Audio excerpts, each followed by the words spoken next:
back sa ating channel mga kaibigan. And kung bago ka pa lang sa ating channel, please do like and subscribe to make it grow mga kaibigan. Well mga kapatid, pag-usapan natin itong umuugong na balita mga kaibigan. Good vibes tayo ngayon. Good vibes. Alam niyo kung bakit? Good vibes. Dahil may mga ugong-ugong at saka mga trending na mga content mga kaibigan. Itong si Cuadro Alas daw nagbabalak bumalik sa MP Promotions mga kaibigan. Well, sa mga solid Cuadro Alas fanatics, fans, supporters at mga haters, anong opinion nyo dito mga kaibigan? Diba? May nagsasabing okay lang daw bumalik para magkaroon siya ng malalaking laban at saka makakalaban niya itong si Inoue mga kaibigan. Well, mayroon din nagsasabing wag na dahil ungrateful daw itong magkapatid, diba? Hindi marunong tumanaw ng utang na loob, diba? Ayon sa kanyang mga kritiko, after ng mga pagsubok na dinaanan nila nung umalis sila sa MP Promotions mga kaibigan, yung pinailan ng kaso, diba? Hindi makalabas ng Pilipinas, hindi makalaban ulit kasi may complaint sa RTC mga kaibigan. Tinulungan. Ngunit anong nangyari ayon sa mga kritiko niya? Tinabla mga tumulong sa kanila mga kaibigan. At ngayon nagiging hater niya na rin ang mga dating tumulong sa kanila. Mayroon ding vlogger na critic itong si Casimiro nagsabing ipagyayabang lang yan kapag bumalik sa MP.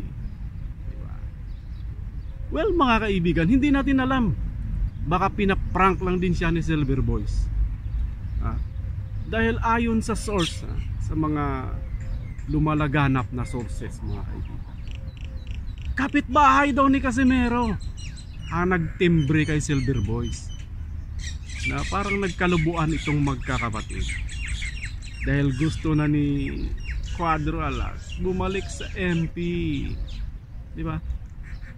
Pero remember mga kaibigan, may isa pa silang laban na dapat matupad sa kanilang kontrata. There's one more fight sa TVP. Kaya lang, di ba kayo nagtataka? Ba't wala pa siyang laban hanggang ngayon?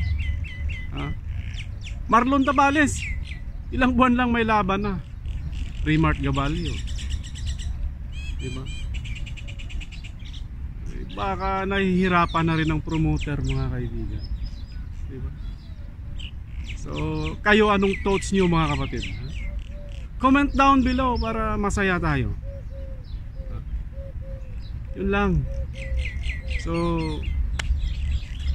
pang ano to, pang MMK itong takbo ng karir ni Cuadro Alas ngayon mga kaibigan. Dati nung nasa kalungkutan, maalaala mo kaya yun. Ngayon medyo wala pang laban, MMK pa rin.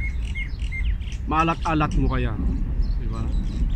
So nasa inyo yan kung anong pananaw nyo, kung babalik ba talaga or tanggapin ba ng MP, or baka lalo lang siya inaasar ni Silver Boys kasi hanggang ngayon wala pa siyang laban, diba?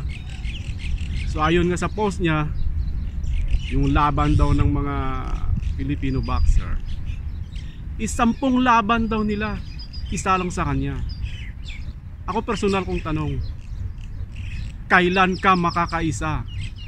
Diba? Cuadro Alas, kung makaisa ka man, sigurado ko hindi big fight yun. Kasi hindi ka naman current champion, wala ka namang belt. Iba ang pagkaintindi mo Cuadro Alas, iba yung former world champion kaysa current, diba? Yung mga tune up fight mo supposed to be, pag ginalingan mo yun, Hindi ka nagpa-impluwensya sa mga toxic people around you. Natalo mo yung last 2 fights mo, natalo mo yung mga kalaban. Malamang kayo ni Duhini maghaharap undercard sa laban ni Naoya Inoue at saka Neri, mga kaibigan. So sino ang reserve? Just in case na may pumalya sa dalawang ito, TJ Duhini, di ba? At saka kalabanin niya pag okay ang lahat, makakalaban niya itong Pilipino, bayugos, pampataba, di ba? Wala eh.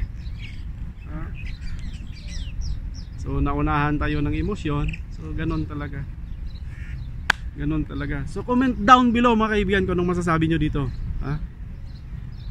Cuadro Alas nagbabalak bumalik sa MP. Maalaala mo kaya? Or maalat-alat lang kaya? So ganun lang. Nothing personal. It's all about vlog. Bye bye.